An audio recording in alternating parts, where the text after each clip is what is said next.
जो है यहाँ से VR²/NR² से आप निकाल सकते हैं।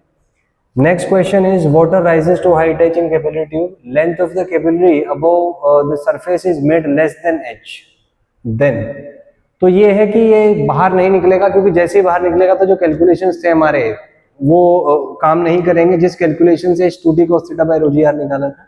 तो इसका शेप चेंज हो जाएगा और इस तरीके से शेप होगा कि फाइनल हाइट h ही हो। तो इसमें आप कह सकते हैं कि up to the top of the calorie, तो इसमें d आ जाएगा।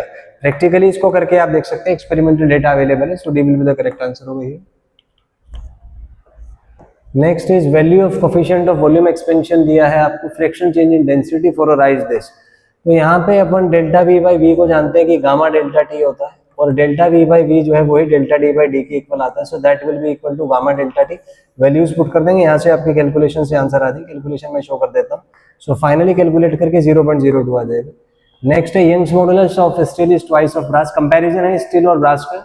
वायर्स का लेंथ एरिया सेम है, वन ऑफ स्टील इतना है, ठीक है।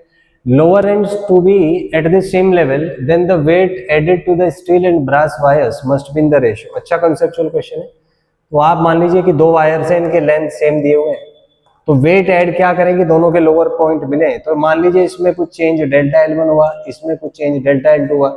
लोअर एंड अगर सेम पॉइंट पे है, इसका मतलब डेल्टा L1 और डेल्टा L2 सेम होंगे। इसी कंसेप्ट पे क्वेश्चन सॉल्व हुआ है। तो यहाँ से हम कह सकते हैं delta L1 should be equal to delta L2।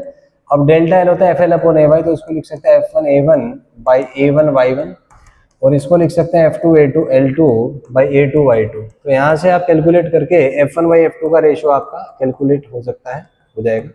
Calculations में दिखा देता हूँ आपको। तो फाइनली ये जो रेशियो आएगा आपका, this ratio will be equal to 2:1, तो 2:1 आ जाएगा।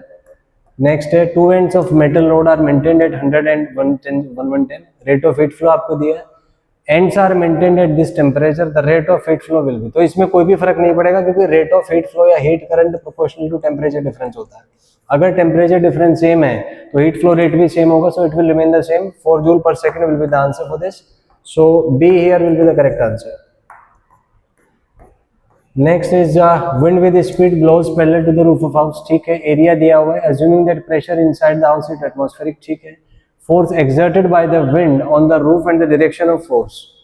तो यहाँ पे मान लीजिए रूफ है, यहाँ पे प्रेशर एटमॉस्फेरिक है, तो यहाँ पे वेलोसिटी ज्यादा है, तो उसकी वजह से प्रेशर कम हो जाएगा। प्रेशर कम हो जाएगा तो ये मान लीजिए प्रेशर P1 है, तो नेट फोर्स कुछ ऊपर की तरफ लगेगा अपवर्ड, और नेट फोर्स आपका आ जाएगा excess pressure P0 minus P1 into area. तो बर्नौलीज इक्वेशन लगा के हम P0 माइनस P1 कैलकुलेट कर लेंगे, एरिया से मल्टीप्लाई करके फोर्स आ जाएगा। यहाँ पे मैं